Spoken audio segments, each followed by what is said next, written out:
Trước khi chết, hệ thống đã gán cho tôi 4 người vợ. Nó nói chỉ cần chinh phục thành công một trong số họ, thậm chí cả thế giới, tôi cũng có thể sống lại. Nhưng tôi đã thất bại trong việc chinh phục cả 4 nữ chính. Bởi vì họ đều yêu nam chính của thế giới này. Dù tôi có cố gắng bao nhiêu đi chăng nữa, chỉ cần anh ta đến, trong mắt các nữ chính chỉ có anh ta. Họ bắt đầu ghét bỏ tôi, hận không thể để tôi chết đi. Nhưng khi thời hạn nhiệm vụ 25 năm kết thúc, sau khi tôi biến mất khỏi thế giới này, họ lại quỳ gục trước bia mộ của tôi và suy sụp. Hệ thống thông báo, nhiệm vụ thất bại. Thời hạn 25 năm đã kết thúc. Bạn không thể tiếp tục chinh phục nữa. Lời nhắc nhở lạnh lùng của hệ thống vang lên bên tai tôi. Trước mắt là những chiếc xe lao nhanh qua. Trong đầu tôi hiện lên những hình ảnh suốt bao năm qua.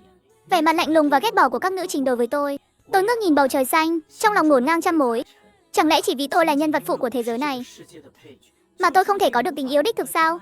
Tôi cười khổ, nếu như kết cục đã định, cần gì phải giãy giụa nữa. Nhắm mắt lại, tôi kiên quyết bước ra dòng xe. Ngay lúc này, một tiếng phanh chói tai xé tan không khí. Tiếp theo đó là tiếng quát giận dữ, Trang Bích Phàm, cậu muốn chết thì cũng đừng có gây cản trở ở đây. Tôi mở mắt ra, trước mắt là khuôn mặt giận dữ của chị gái Trang Ngọc. Trang Ngọc là một trong những đối tượng mà hệ thống chỉ định tôi phải chinh phục. Hệ thống từng nói, nếu có thể khiến thanh tình cảm gia đình của anh ấy đạt đến mức tối đa, thì nữ chính đầu tiên tôi chinh phục được sẽ là anh ấy. Nhưng đời trớ trêu, cuối cùng anh ấy cũng bị cuốn hút bởi sự quyến rũ của Sở Sinh. Thậm chí chỉ vì một lời vu khống của anh ta mà anh ấy hận tôi đến tận xương tủy. Anh ấy thô bạo kéo tôi lên xe, vội vã lái đến bờ sông, sau đó đẩy tôi xuống xe, tát mạnh vào mặt tôi. Muốn chết thì tìm chỗ nào vắng người mà chết, đừng có liên lụy đến người vô tội. Tôi đã chọn cho cậu cái chỗ tốt này rồi, mau nhảy đi. Trong giọng anh ấy tràn đầy sự chán ghét và bất lực. Tôi đầu óc choáng váng, gần như không đứng vững. Trước đây, tôi đã nhiều lần cố gắng tự sát trước mặt anh ấy, chỉ để đổi lấy một chút thương hại và lắng nghe từ anh ấy. Nhưng chưa bao giờ tôi thực sự muốn từ bỏ mạng sống. Bây giờ anh ấy nghĩ tôi vẫn đang cố tình, và chắc chắn rằng tôi sẽ không thực sự nhảy xuống. Chị, sao chị lại ở đây? Tôi miễn cưỡng đứng vững, trong giọng nói mang theo sự cay đắng khó che giấu. Chị không đi dự đám cưới của Sở Sinh sao? Chị đặc biệt đến tìm tôi sao? Tôi ngước mắt nhìn anh ấy, trong lòng vẫn còn một tia hy vọng yếu ớt. Hy vọng anh ấy sẽ khác biệt. Hy vọng anh ấy sẽ có một chút gì đó không muốn rời xa tôi. Nhưng những lời anh ấy nói tiếp theo vô tình đập tan ảo tưởng của tôi. Cậu nằm mơ à? Cậu nghĩ cậu xứng đáng sao? Tôi đến để lấy phủ trúc rượu cho Sở Sinh. Ai mà biết được giữa đường lại đụng phải cái thứ xui xẻo như cậu. Tôi cảnh cáo cậu, Trang Bích Phàm, đừng có ảo tưởng dùng cái trò này để lấy lòng thương hại của tôi. Tôi nhìn khuôn mặt kiên quyết của anh ấy, trong lòng cười khổ. Tôi còn tưởng anh ấy thực sự lo lắng cho tôi nên mới đi theo ra. Hóa ra là tôi sai rồi. Tôi không còn gì để nói, chỉ có thể quay người từng bước đi về phía bờ sông. Trang Ngọc có lẽ nghĩ tôi đang dọa anh ấy, nên đứng trên bờ cười lạnh. Đi đi, đi nhanh lên. Lề mề như rùa ấy, muốn chết thì dứt khoát lên, đừng có làm lỡ việc tôi đi lấy đồ. Tôi tăng nhanh bước chân, mặc cho nước sông dần dần nhấn chìm cơ thể. Có lẽ cuối cùng tôi cũng có thể giải thoát rồi. Nhưng ngay khoảnh khắc tiếp theo, một lực mạnh kéo tôi giật ngược lại. Bốp, một tiếng, Trang Ngọc lại tát tôi một cái nữa. Cậu mẹ nó còn dám tìm đến cái chết thật à? Trang Bích Phàm, ai cho cậu cái gan đó hả? Anh ấy vừa mắng vừa kéo tôi trở lại bờ. Tôi nói cho cậu biết, mạng của cậu là bố mẹ cho. Cậu không có quyền tùy tiện vứt bỏ. Mẹ là người tốt nhất với tôi trên thế giới này. Tôi cũng không nỡ rời xa bà. Tôi đã cố gắng suốt 25 năm rồi, nhưng bây giờ tôi thực sự mệt mỏi rồi. Tôi chỉ muốn rời đi. Tôi tùy tiện kiếm cớ định trở về nhà trước. Nhưng chị gái vẫn không ngừng la hét phía sau. Chẳng phải chỉ là Mộ Thần Uyển kết hôn thôi sao? Cậu có cần phải như vậy không? Nếu thật lòng thích một người thì nên chúc phúc cho người đó và người mà họ thực sự yêu. Đó mới là tình yêu đích thực. Tôi chưa bao giờ tuyệt vọng vì Mộ Thần Uyển. Tôi chỉ tiếp cận anh ta để có thể sống sót. Tôi tìm một công viên vắng người và mua một sợi dây thừng cực kỳ chắc chắn. Tôi chỉ có thể làm việc này ở bên ngoài, dù sao thì ở nhà còn có mẹ. Tôi sợ bà ấy nhìn thấy bộ dạng này của tôi sẽ bị sốc. Nhìn chằm chằm vào sợi dây thừng trên thân cây, tôi cười khổ một tiếng rồi thôi. Cứ coi như 25 năm qua là một giấc mộng đi. Ngay khi tôi chuẩn bị hành động, phía sau tôi đột nhiên xuất hiện hai bàn tay, kéo tôi trở lại. Trang Bích Phàm, cậu điên rồi à? Người đứng trước mặt tôi là Kỷ Minh Viễn, bác sĩ điều trị chính của tôi trước đây, lớn hơn tôi 5 tuổi. Anh ấy cũng là đối tượng tôi cần chinh phục. Sau khi được chẩn đoán mắc bệnh trầm cảm, tôi dần dần hồi phục dưới sự điều trị của anh ấy. Lúc đó, hệ thống nhắc nhở tôi có thể thử chinh phục anh ấy. Thế là tôi đã dành rất nhiều thời gian và tâm sức để ở bên cạnh anh ấy. Chúng tôi cùng nhau ăn tối, cùng nhau thưởng thức tranh, cùng nhau đi công viên giải trí. Thậm chí anh ấy còn đưa tôi đến căn nhà cổ của gia đình anh ấy, nói rằng tôi là người đàn ông đầu tiên bước chân vào đó. Tình cảm của anh ấy dành cho tôi ngày càng tăng. Tôi tưởng rằng lần này cuối cùng cũng có thể thành công. Nhưng Sở Sinh lại xuất hiện. Anh ta khóc lóc với Kỷ Minh Viễn trước mặt tôi. Bác sĩ Tiết, Trang Bích Phàm thuê người ngược đãi tôi không dám báo cảnh sát. Mỗi đêm tôi đều gặp ác mộng. Tôi thực sự muốn chết quách cho xong. Thế là Kỷ Minh Viễn không chút do dự đứng về phía anh ta, đẩy tôi ra. Anh ấy đau lòng ôm lấy Sở Sinh. Đừng sợ, có tôi ở đây. Hôm đó anh ấy mắt đỏ hoe trách mắng tôi, bảo tôi biến đi, nói rằng bệnh trầm cảm của tôi chỉ là giả vờ, là để lấy lòng thương hại của anh ấy. Anh ấy nói tôi khiến anh ấy ghê tởm. Nỗ lực của tôi một lần nữa lại tan thành bọt biển. Tôi cảm thấy thật nực cười. Trong một ngày mà tôi thử tự sát 2 lần, đều vô tình gặp lại những người mà tôi đã từng cố gắng chinh phục. Thế giới này thật sự nhỏ bé đến vậy sao? Bây giờ, không phải anh nên đi dự đám cưới của Sở Sinh sao? Giọng nói của tôi không mang theo một chút cảm xúc nào. Đôi mắt trống rỗng nhìn anh ấy. Anh ấy có vẻ ngoài hiền hòa, giọng nói dịu dàng, luôn đối xử với người khác rất chu đáo. Chính vì vậy, anh ấy đã từng dẫn dắt tôi từng bước vượt qua bóng tối. Nhưng cũng chính anh ấy tự tay đẩy tôi vào vực sâu tuyệt vọng hơn. Tôi không vui. Ra ngoài hít thở không khí một chút thì sao? Anh ấy cau mày, trên mặt lộ rõ vẻ thiếu kiên nhẫn. Đúng vậy, anh ấy cũng rất thích Sở Sinh. Vì anh ta mà thậm chí anh ấy đã từ bỏ cơ hội đi du học. Hôm nay là ngày đại hỷ của Sở Sinh, tâm trạng anh ấy đương nhiên không tệ. Nhưng sao cậu lại ở đây làm cái trò gì vậy? Hay là cậu cố tình chọn ở gần tôi, muốn dùng cách này để lấy lòng thương hại của tôi? Trang Bích Phàm, cậu có thể đừng có giả vờ trầm cảm trước mặt tôi nữa được không? Đổi trò khác đi thì sao? Tôi nghe những lời này của anh ấy, trong lòng không chút gợn sóng. Bởi vì những lời như vậy tôi đã nghe quá quen thuộc rồi. Anh ấy luôn nghi ngờ việc tôi giả vờ trầm cảm, nhưng nỗi đau đó lại là thật. Anh ấy rõ ràng là bác sĩ mà, tại sao không ai nhận ra tôi có thực sự bị trầm cảm hay không? Chẳng lẽ khi không được yêu, mọi việc tôi làm, sự tồn tại của tôi đều là sai trái sao? Tôi im lặng không nói, đứng dậy muốn đi. Trong đầu đã hình thành phương thức rời khỏi thế giới này tiếp theo. Có lẽ chưa bao giờ tôi thất thần đến như vậy, khiến Kỷ Minh Viễn cảm thấy có gì đó không đúng. Anh ấy đột ngột kéo tôi lại, đưa tôi về nhà anh ấy. Sau đó, anh ấy gọi điện cho Trang Ngọc, bảo anh ấy đến đón tôi. Trang Ngọc vội vã chạy đến. Phía sau còn có Mộ Thần Uyển và Sở Sinh. Sở Sinh nhìn thấy tôi, trong ánh mắt thoáng qua một tia kinh hãi, vô thức trốn sau lưng Mộ Thần Uyển. Trang Bích Phàm, để khiến tất cả chúng tôi thương xót cậu, thấy cậu đáng thương. Cậu có cần phải diễn kịch như vậy không? Hôm nay là đám cưới của tôi và Sở Sinh, cậu nhất định phải đến phá hoại sao? Những tổn thương mà cậu gây ra cho anh ấy trước đây còn chưa đủ sâu sao? Mỗi người trong số họ đều đinh ninh rằng tôi có ý đồ khác, cố gắng làm hại Sở Sinh. Tôi chậm rãi ngẩng đầu, nhìn lướt qua từng người có mặt. Trên mặt họ là sự lạnh lùng thấu xương, còn có sự ghét bỏ sâu sắc đối với tôi. Tôi khẽ cười một tiếng. Nếu tôi nói Sở Sinh đã hại tôi thì sao? Trước đây chính anh ta đã thuê người giam cầm và ngược đãi tôi đấy. Khuôn mặt Sở Sinh lập tức trắng bệch. Trong mắt những người khác cũng thoáng qua một tia kinh ngạc. Tôi không có. Trang Bích Phàm, sao cậu lại vu khống tôi? Rõ ràng là cậu đã hủy hoại tôi. Giọng Sở Sinh run rẩy, cố gắng dùng vẻ mặt ủy khuất thường ngày để lấy lòng thương hại. Họ luôn thương xót anh ta mà. Đủ rồi, Trang Bích Phàm, làm sai còn dám ăn nói sằng bậy. Cậu mau chóng xin lỗi Sở Sinh đi. Kỷ Minh Viễn cũng giận dữ nói. Trang Bích Phàm, tôi khuyên cậu nên lập tức xin lỗi Sở Sinh. Về phần Mộ Thần Uyển, anh ta thậm chí còn chẳng buồn nhìn tôi, chỉ lo an ủi Sở Sinh. Có lẽ Sở Sinh thực sự sở hữu một loại ma lực và hào quang nhân vật chính nào đó. Dù anh ta nói gì, họ đều tin chắc không nghi ngờ. Lời nói của anh ta luôn là chân lý. Còn tôi, dù là sự thật cũng chỉ là ngụy biện. Tôi cố gắng trốn thoát khỏi nơi ngột ngạt này, nhưng lại bị giữ chặt lại. Muốn trốn, lại muốn giở trò gì để hãm hại Sở Sinh nữa hả? Trang Ngọc hung hăng trừng mắt nhìn tôi. Tôi nói cho cậu biết, cậu cứ ở yên đây cho tôi. Tôi và Kỷ Minh Viễn sẽ thay nhau canh chừng cậu. Đừng hòng làm hại Sở Sinh dù chỉ một chút. Thế là tôi và Kỷ Minh Viễn bị họ giam cầm ở đây. Còn Mộ Thần Uyển thì tiếp tục đám cưới với Sở Sinh. Tôi ở nhà Kỷ Minh Viễn trải qua một đêm dài đằng đẵng. Họ thay nhau mang thức ăn đến, nhưng tôi không muốn ăn dù chỉ một miếng, cũng không muốn chợp mắt. Tôi dựa vào, ánh mắt trống rỗng nhìn ra ngoài cửa sổ. Kỷ Minh Viễn cuối cùng cũng nhận ra sự khác thường của tôi. Anh ấy nắm chặt tay tôi, buộc tôi phải nhìn thẳng vào mắt anh ấy. Trang Bích Phàm, nhìn tôi này, cậu còn nhận ra tôi là ai không? Tôi im lặng nhìn anh ấy, không nói một lời. Trên mặt Trang Ngọc cũng lộ ra vẻ hoảng loạn. Anh ấy sao vậy?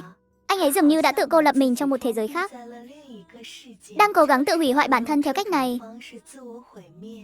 Kỷ Minh Viễn nhíu chặt mày, trong mắt cuối cùng cũng hiện lên một tia xót xa. Lần này, Trang Bích Phàm có lẽ thực sự bị trầm cảm rồi. Sáng sớm hôm sau, tôi được đưa đến bệnh viện cấp cứu, tiến hành một loạt các xét nghiệm chi tiết. Kết quả chẩn đoán cuối cùng là tôi mắc chứng trầm cảm nặng. Đã từng có lúc, tôi cũng từng rơi vào vũng bùn trầm cảm, Nhưng lúc đó là trầm cảm cười. Tôi luôn đóng vai một người lạc quan, vui vẻ trước mặt mọi người. Kỷ Minh Viễn, anh ấy rõ ràng đã biết, nhưng sau đó anh ấy lại vì một lời vu khống của Sở Sinh mà khẳng định tôi đang giả vờ bệnh. Giờ phút này, tôi nằm trên giường bệnh đã 8 tiếng đồng hồ. Một giọt nước cũng chưa uống, một hạt cơm cũng chưa ăn. Trang Ngọc cường ép bưng cháo đến định đút cho tôi, nhưng đều bị tôi yếu ớt nôn ra. Anh ấy bóp cổ tôi, tức giận nói, Trang Bích Phàm, tôi xem cậu có thể nhịn ăn nhịn uống được bao lâu. Sau khi anh ấy rời đi, Kỷ Minh Viễn nối gót đến. Anh ấy dịu dàng khuyên nhủ tôi như lần đầu gặp mặt, nhưng lòng tôi đã nguội lạnh như tro tàn. Tôi thờ không đáp lời anh ấy. Cuối cùng, anh ấy tức giận làm vỡ cốc nước, mạnh mẽ nắm lấy cánh tay tôi. Trang Bích Phàm, đừng tưởng rằng cái kiểu tự hủy hoại bản thân này có thể dọa được chúng tôi. Tôi nói cho cậu biết, dù cậu có chết thật thì cũng sẽ không ai thương xót cậu đâu. Tôi nắm ngược lại tay anh ấy, trong mắt tràn đầy vẻ cầu xin tuyệt vọng. Vậy thì cứ để tôi chết đi, tôi chỉ muốn chết, muốn trốn thoát khỏi thế giới của tất cả các người. Cậu nói gì? Ngay lúc này, ngoài cửa truyền đến một tiếng kinh hô. Mộ Thần Uyển giận dữ xông vào. Anh ta giận dữ bước đến. Trang Bích Phàm, tôi cảnh cáo cậu, đừng hòng dùng cái chết để uy hiếp chúng tôi. Anh ta mạnh mẽ kéo tôi từ trên giường bệnh dậy, đẩy đến bên cửa sổ. Hôm nay tôi sẽ xem cậu có cái gan đó không, mà nhảy xuống từ đây. Xem ra họ đều cho rằng tôi chỉ nói suông, không dám thực sự làm ra chuyện ngốc nghếch gì. Nhưng tôi lại kiên quyết đẩy anh ta ra, lạng chạng trèo lên. Nhưng ngay khi tôi sắp rơi xuống, anh ta lại một lần nữa kéo mạnh tôi trở lại. Kỷ Minh Viễn nhanh chóng lao tới và tát Mộ Thần Uyển một cái. Trang Bích Phàm thực sự bị bệnh rồi.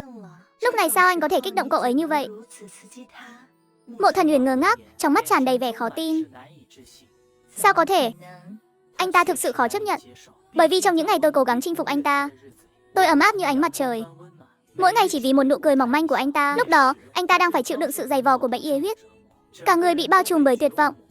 Chính tôi đã không rời bỏ, luôn ở bên cạnh anh ta, chạy khắp nơi tìm kiếm thận. Tiếc rằng thận phù hợp khó tìm. Cuối cùng, chính tôi đã dùng điểm tích lũy của mình ở hệ thống đổi lấy một của thận phù hợp với anh ta. Đó thực ra là của thận của tôi. Hệ thống chỉ mượn đạo cụ, khiến nó hoàn toàn phù hợp với anh ta. Sau đó, tôi không chút do dự hiến tặng nó cho anh ta. Tôi mãi mãi ghi nhớ câu đầu tiên anh ta nói với tôi sau khi cả phẫu thuật thành công. Tiểu Phàm, cảm ơn cậu. Sau này tôi tuyệt đối sẽ không phụ lòng cậu. Nhưng thực tế chứng minh, lời thề của anh ta cũng có thể nhẹ như lông hồng, theo gió mà tan. Cuối cùng tôi cũng bị kéo trở lại giường bệnh nằm xuống. Mộ Thần Uyển nhìn tôi, trong mắt cuối cùng cũng hiện lên một tia xót xa. Sao cậu lại bị trầm cảm? Tôi im lặng không nói, chỉ nghiêng đầu nhìn ra ngoài cửa sổ. Tôi thực sự không muốn đối mặt với bất kỳ ai trong số họ. Trái tim tôi đã sớm nguội lạnh. Trong những ngày tháng bị dày vò hết năm này qua năm khác, anh ta lại tiến đến gần, nhẹ nhàng nắm lấy vai tôi, buộc tôi phải nhìn thẳng vào mắt anh ta. Trang Bích Phàm, cậu nhìn tôi này, cậu nhất định là đang đùa đúng không? Có phải đã tìm bác sĩ nhỏ toàn năng rồi không? Muốn lừa chúng tôi? Tôi cảm thấy điều này thật là vô lý. Họ luôn có đủ mọi lý do để cho rằng tôi đang lừa dối. Tôi nhớ ban đầu tôi còn cố gắng giải thích, nhưng càng giải thích, họ càng tin chắc rằng tôi đang nói dối. Bây giờ tôi đã lười biếng không muốn biện minh nữa. Không nhận được câu trả lời của tôi, Mộ Thần Uyển giận dữ rời đi. Trang Ngọc và Kỷ Minh Viễn cũng lần lượt bỏ mặc tôi. Như vậy cũng tốt, cuối cùng tôi cũng có thể giải thoát. Màn đêm buông xuống, trong phòng bệnh không một bóng người. Tôi đứng dậy cầm lấy một con dao gọt hoa quả, chuẩn bị kết thúc tất cả. Ngay lúc này, mẹ tôi đột nhiên xông vào. Bà nhanh chóng giật lấy con dao trên tay tôi, nước mắt lưng tròng nói, Tiểu Phàm, con không thể bỏ lại mẹ, đừng làm chuyện dại dột. Mẹ, sao mẹ lại đến đây? Cuối cùng cũng nói con bị bệnh, để mẹ xem con thế nào. May mắn là tôi đã đến, nếu không, con thực sự sẽ... Con hứa với mẹ đừng rời xa mẹ nhé. Được không? Tôi không nỡ để bà ấy đau lòng. Thế là gật đầu. Trang Ngọc sau đó bước vào, nhìn thấy con dao trên sàn, vẻ mặt lập tức trở nên u ám. Trang Bích Phàm, chỉ vì một người phụ nữ mà cậu nghĩ còn sao? Cậu không thể học hỏi tôi và Kỷ Minh Viễn sao? Chúng tôi tuy cũng thích Sở Sinh, nhưng anh ấy không thích chúng tôi. Cuộc sống của chúng tôi vẫn phải tiếp tục chứ. Tôi không đáp lời, chỉ cuộn tròn trong lòng mẹ, tận hưởng khoảnh khắc ấm áp này.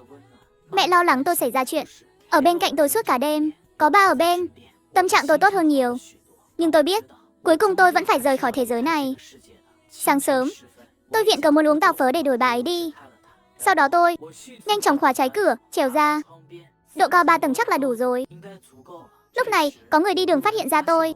Họ lập tức kinh hô lên, có người muốn tự sát. Mau mau báo cảnh sát. Cùng lúc đó, Trang Ngọc và Kỷ Minh Viễn đang điên cuồng gõ cửa. Trang Bích Phàm, nếu cậu dám, tôi sẽ đập hết những mô hình quý giá của cậu. Trước đây, tôi rất thích mô hình, luôn nhờ anh ấy mua giúp và cẩn thận cất giữ trong tủ kính. Nhưng Trang Ngọc không biết rằng, bây giờ lòng tôi đã nguội lạnh như tro tàn, mất hết luyến tiếc với mọi thứ. Cậu không nghĩ đến mẹ cậu sẽ ra sao nếu cậu chết sao? Mẹ con có ruộng vườn, bà ấy sẽ tự chăm sóc tốt thôi. Tôi nhắm mắt lại, nhảy xuống. Trong tầm nhìn mờ ảo, xung quanh tràn ngập tiếng la hét và hoảng loạn. Mộ Thần Uyển vừa hay đi ngang qua, anh ta nhìn thấy tôi với vẻ mặt kinh hãi, chạy nhanh về phía tôi. Trước đây, tôi nghĩ cái chết là một chuyện dễ dàng, nhưng bây giờ tôi mới thấm thía sâu sắc, nó lại khó khăn đến vậy. Tôi nhảy xuống từ tầng 3, nhưng không thể rời khỏi thế giới này như mong muốn, chỉ đổi lại đôi chân và xương sườn bị gãy nghiêm trọng. Trang Ngọc vô cùng tức giận, lập tức liên hệ với bệnh viện tâm thần, dự định đưa tôi vào đó.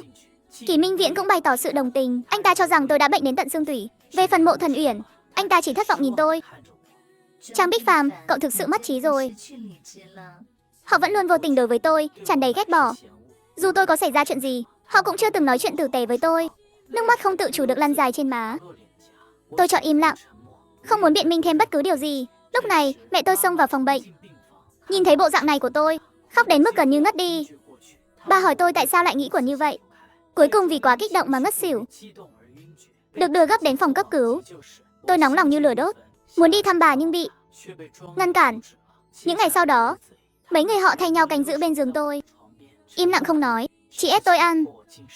Tôi không thể kháng cự, chỉ có thể miễn cưỡng nuốt, miễn cưỡng sống.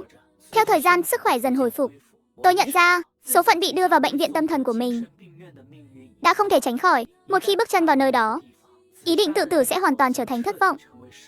Những ngày này, tôi lần đầu tiên mở miệng nói chuyện. Tôi nằm trên giường bệnh, nắm chặt tay Trang Ngọc cầu xin, chị. Em cầu xin chị, đừng đưa em đến đó, được không? Cuối cùng cũng nghe thấy lời tôi. Trên mặt anh ấy thoáng qua một vẻ phức tạp. Có lẽ sâu thẳm trong lòng anh ấy vẫn còn một chút quan tâm đến tôi.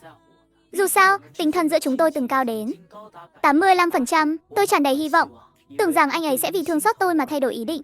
Nhưng giây tiếp theo, anh ấy lại nói, không ai muốn thừa nhận mình bị bệnh cả. Chúng tôi làm vậy là vì tốt cho cậu.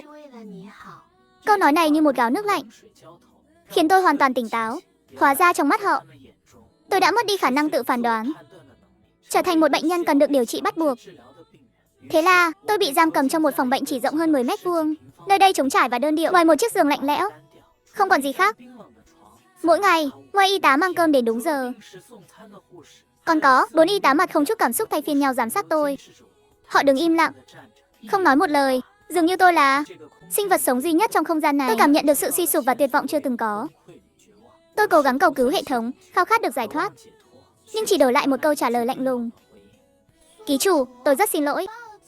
Tôi không thể trực tiếp can thiệp vào sự sống chết của ngài. Điều đó phụ thuộc vào lựa chọn của chính ngài. Câu nói này xuyên thủng mọi hy vọng của tôi. Tôi nằm trên giường, mỗi cử động đều khiến y tá lo lắng hỏi han. Nhưng sự quan tâm này lại khiến tôi cảm thấy vô cùng. Đêm đó, Sở Sinh xuất hiện. Anh ta lặng lẽ đuổi y tá đi, từng bước tiến lại gần tôi, trong mắt ánh lên vẻ đắc thắng. Có phải rất tuyệt vọng không? Muốn chết cũng không được. Trong giọng nói của anh ta tràn đầy vẻ khoái trá.